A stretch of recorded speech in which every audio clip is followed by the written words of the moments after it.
Hello, hi. I want to talk in this video very briefly about the mens rea of murder. So murder, of course, we discuss in detail in chapter 5 of the book.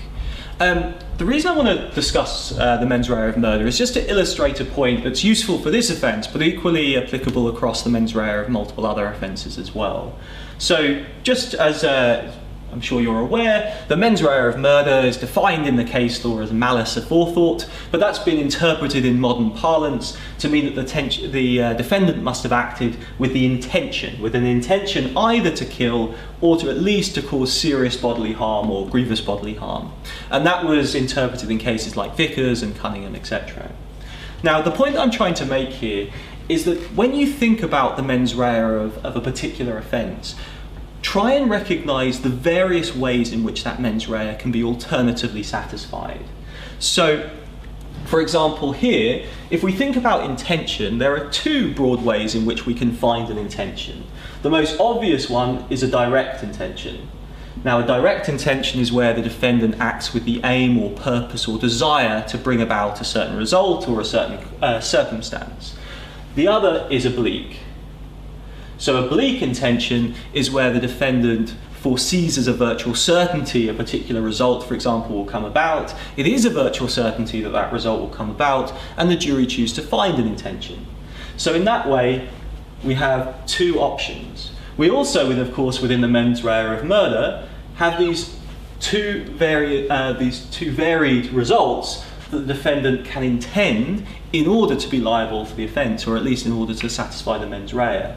So essentially what we have are four ways in which the defendant can satisfy the mens rea of murder, either by a direct intention to kill, a direct intention to cause grievous bodily harm, an oblique intention to kill, or an oblique intention to cause grievous bodily harm.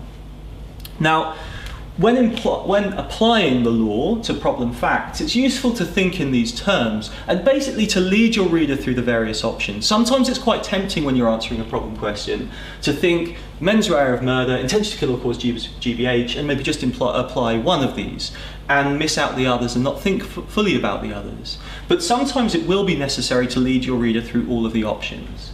An example which is quite useful is actually from a problem question we set in an exam a couple of years ago.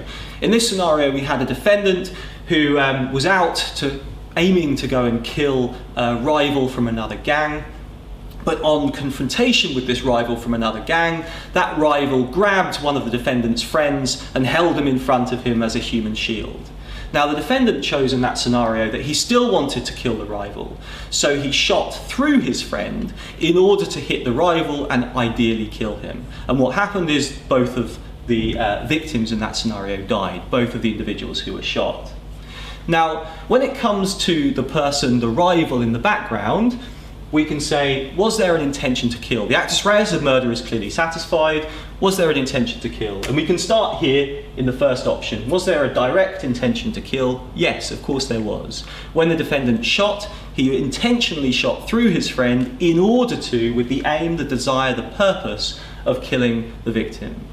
But then we have to think about the second victim, the friend of the defendant. Again, the actus reus of murder is satisfied. He's done an action which has caused death.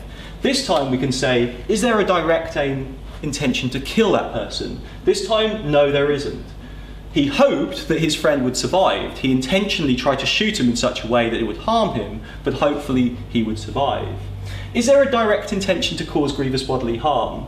Now, this is perhaps more debatable, but we could ask ourselves, what happens if the victim jogged out of the way at the last moment or was dropped or managed to avoid the bullet? Would our defendant be unhappy? No, of course he wouldn't. It's his friend. He would be very happy. So therefore, it's at least debatable that perhaps there isn't a direct intention to cause grievous bodily harm. Then we have to look, is there an oblique intention maybe to kill? Does he foresee death as a virtual certainty? And again, the answer on the facts was no, he didn't. He foresaw a chance of the death happening, but he absolutely hoped that it wouldn't. And so therefore, there doesn't look like there's an oblique intention. He not only hoped that it wouldn't, but he foresaw a chance that it might not result in death. Therefore, no foresight of a virtual certainty. And it's then the last option where you think, well, did he at least foresee as a virtual certainty that grievous bodily harm would be caused? And the answer here was yes.